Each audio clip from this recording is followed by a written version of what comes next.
අදත් ඔයාලව ආදරෙන් ශ්‍රී ලංකා රන්දිවල vlogs වලට පිළිගන්නවා. මගේ කලින් වීඩියෝස් බැලුවනම් ඔයාලා දන්නවා 2025 මාර්තු 2 වෙනි සතියේ අපි නුවරඑළිය ගියා කියලා. මේ තියෙන්නේ අපි හිටපු හොලිඩේ බංගලෝ එක. එන්න යන්න ලස්සනයිද කියලා බලන්න. මේක තමයි මේන් එන්ට්‍රන්ස් එක. මුලින්ම යන්නේ ලිවින් ඒරියා එකට.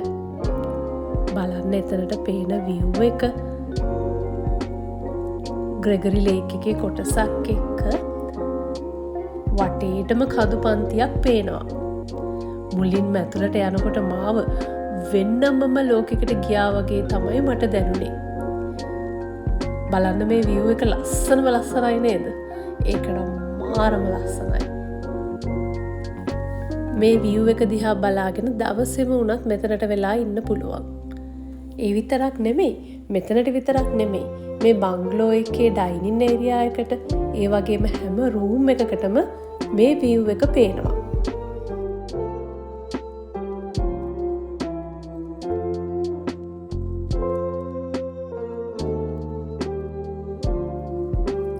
මේ තියෙන්නේ අපි හිටපු බෙඩ්රූම් එක. මෙතනින් උඩටත් බෙඩ් එකක් තියෙනවා.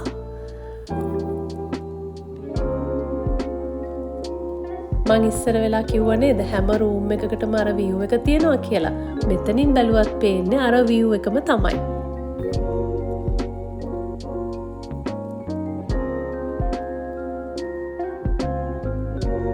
මේ ඉතින් පොඩ්ඩෝ ටික උඩට යනවා. එයාලා ආස උඩ ඉන්න.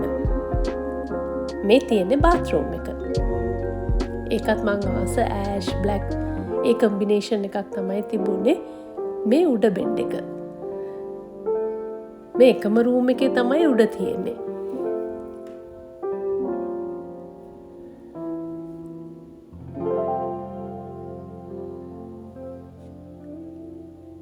මෙතනටත් බලන්නකෝ අර view එක අර විදිහටම පේන්න වින්ඩෝස් තියෙනවා.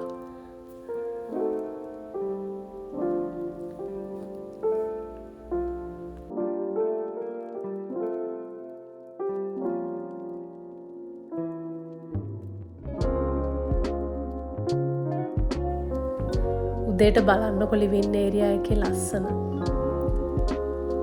මට නුවරඑළිය ඇවිදින්න නැතුව මෙතනට වෙලා ඉන්නත් හිතුණා.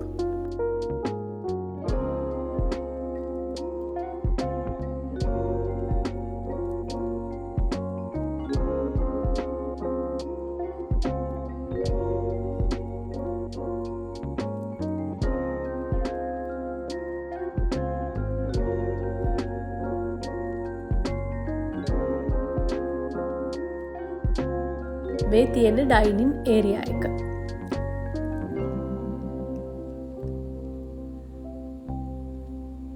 එතනත් හැම තැනටම අර view එක පේනවා. මේ උදේ තේ ලෑස්ති කරලා තියෙන්නේ. හැමෝම එනකන් තමයි ඉන්නේ තේ ටික බොන්න.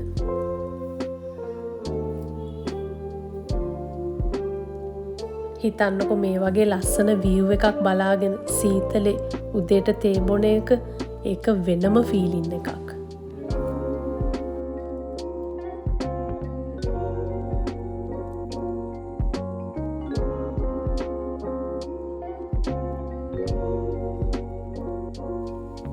මේ වගේ නුවරඑළිය ගොඩක් අයගේ ගාඩන්ස් වල මල් වගේම කැරට්, ගෝවා, ලීක්ස් වගේ එළවලු වවලා තියෙනවා. මේ බැල්කනි එකට ආවම මට දකින්න හම්බ වුණු පොඩි එළවලු පාත්තියක්.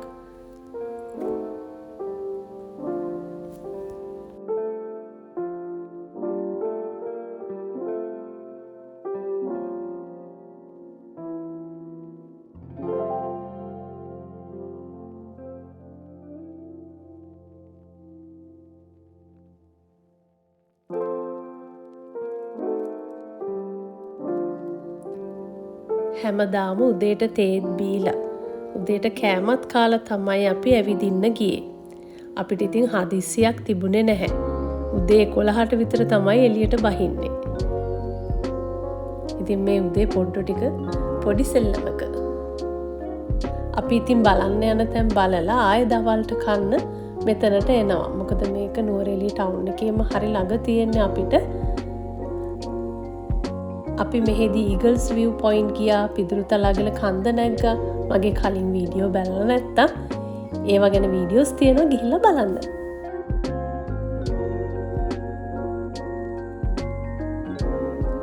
අපි එදා උදේට කෑවි ඉන්දියාප්ප. අපේ පොඩි අය ඉන්දියාප්ප කන්න හරිම ආසයි.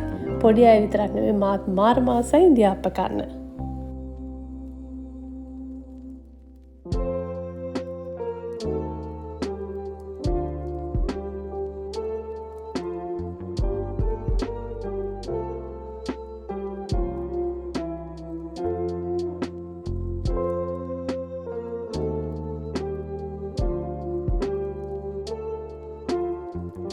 ඔයාලා නුවරඑළිය ඇවිල්ලා කෑම කන්න තැනක් බලනවා නම් මේ හරිය තියෙනවා රෙස්ටරන්ට්ස් ගොඩක්. මිලානෝ රෙස්ටරන්ට් එකයි ඩි සිල්වා එකයි මේ හරිය තමයි තියෙන්නේ. මේ දෙකේ කෑම හොඳයි. අපි තාපු දවසේ රෑ මිලානෝ එකෙන් කෑවේ, යන දවසේ රෑ ඩි සිල්වා ෆුඩ් සෙන්ටර් එකෙන් තමයි කෑවේ. කෑම වරදක් නෑ. ඕකේ. මේ හරිය තව කෑම කන තැන් ගොඩක් තියෙනවා. අම්බාස් කියලා දැනට ටිකක් ප්‍රසිද්ධ රෙස්ටරන්ට් එකකුත් මේ හරියම තමයි තියෙන්නේ.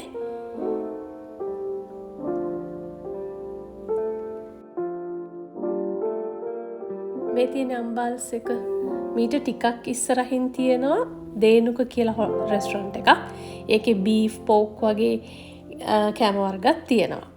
එතන ඉස්සරහම තමයි බස් ස්ටෑන්ඩ් එක තියෙන්නේ. මේ ඉස්සරහ තියෙන නුවරඑළිය සාප්පු සංකීර්ණයක්.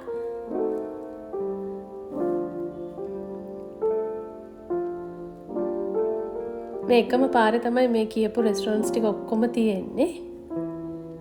අර තියෙන දේනුක එක.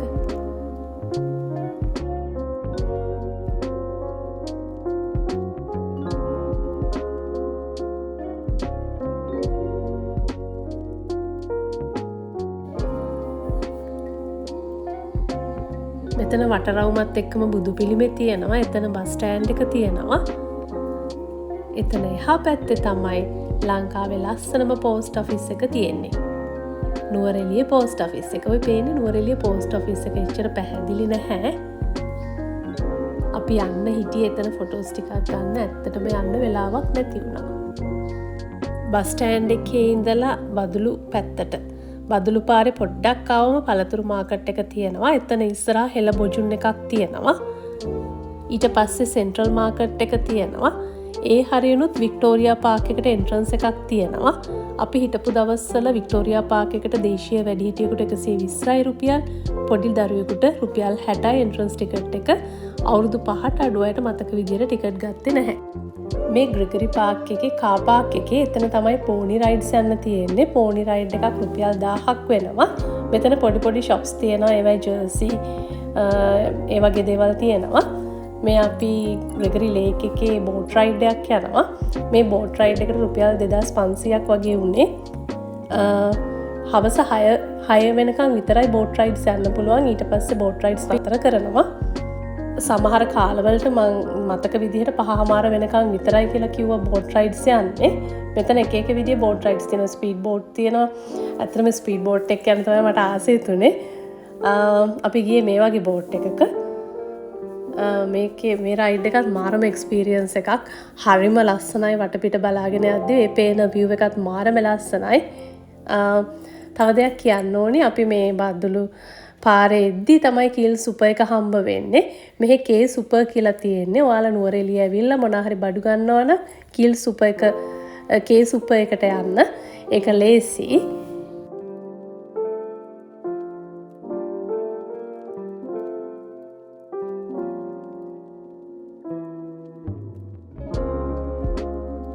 අර යන්නේ ස්පීඩ් බෝට් එකක්.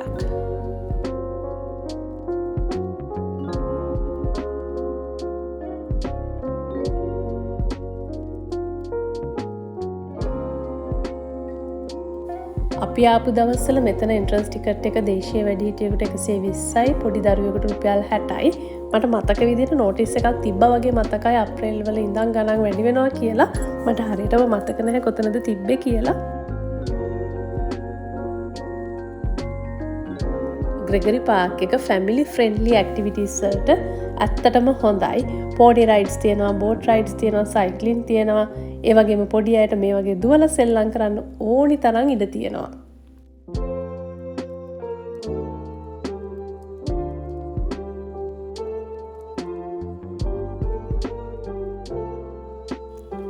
ග්‍රෙගරි ලේක් එක නිර්මාණය වෙලා තියෙන්නේ 1874. එවකට ආණ්ඩුකාරවරයා වුණු සර් විලියම් ග්‍රෙගරි පාලන සමයේ.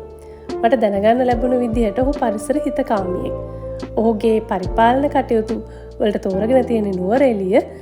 ඒ නිසා මොහු නගර අලංකරණයට ලොකු අවධානයක් දුන්න නිසා තමයි මේවයි ප්‍රතිඵලයක් විදිහට මේ වැව නිර්මාණය වුණා කියලා කියන්නේ.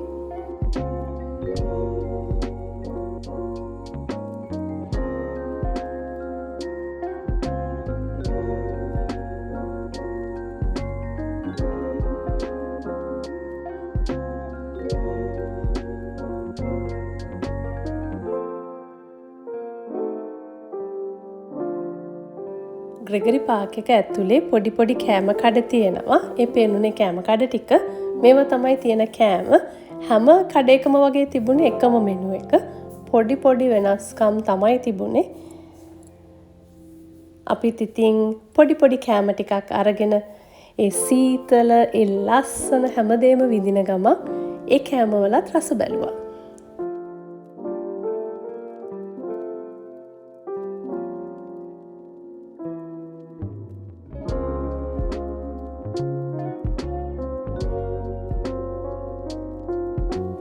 ඉතින් මේ එදා රෑ බංගලෝ එකේ මේ පල්ලෙහා ෆ්ලෝ එක එදා අපි බාබකියු නයිට් එකක් දාන්න තමයි හිටියේ. එළියෙන් පොඩි පොඩි කෑම කාලා ආවට අපි ප්ලෑන් කරලා තිබුණේ එදා රෑ බාබකියු නයිට් එකක් කරන්න. බලන්න මේ ගල් බිත්ති ඒත් එක්කම සුදුයි කළුයි තියෙන ෆර්නිචර් ටික. මේ ගල් බිත්ති මේ ෆර්නිචර් වලට මම මාර විදියට ආසයි. ඒ වයිබ් එතනින් එන වයිබ් එක වෙනමම එකක්. මම කොහොමත් black and white team එකට මාර ආසයි. මෙතනටත් අර view එක පේනවා. මෙතන දැන් රෑ නිසා ලස්සනට ඔයගලන්ට පේන්නේ නැහැ. හැබැයි lights දාලා මාරම ලස්සනයි ඇත්තට. මේ ඉතින් අපි barbecue night එකට ලෑස්ති වෙන ගමන්.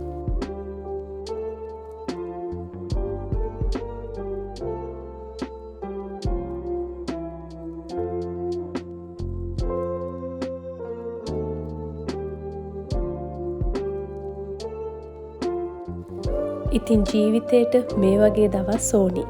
අපි හැමෝම උදේ ඉඳන් රෑ වෙනකම් හැමදාම දුවනවා. මහන්සි වෙනකොට ජීවිතයේ අත නොහැරෙන්න විවේකයක් ඕනිම වෙනවා. ඔයා වටේ ඉන්න ආදරණීයන් එක්ක ආදරණීය මොහොතවල් ඕනි වෙනවා.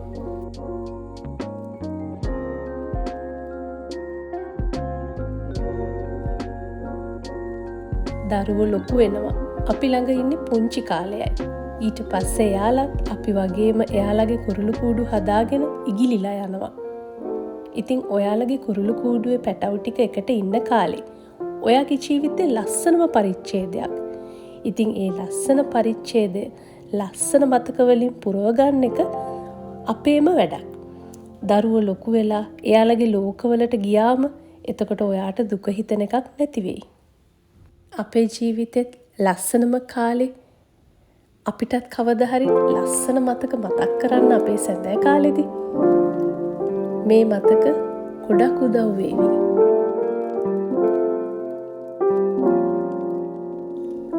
නුවරඑළිය අපි කරපු කලින් වීඩියෝස් බැලුවේ නැත්නම් ගිහින් බලන්න. එහෙනම් තවත් ලස්සන වීඩියෝ එකකින් ළඟදිම ඔයාලව හම්බ වෙන්න එන්න. මම ගිහින් එන්නම්. ආදරෙන් ඉන්න, සතුටින් ඉන්න. මම ඩිලංකා.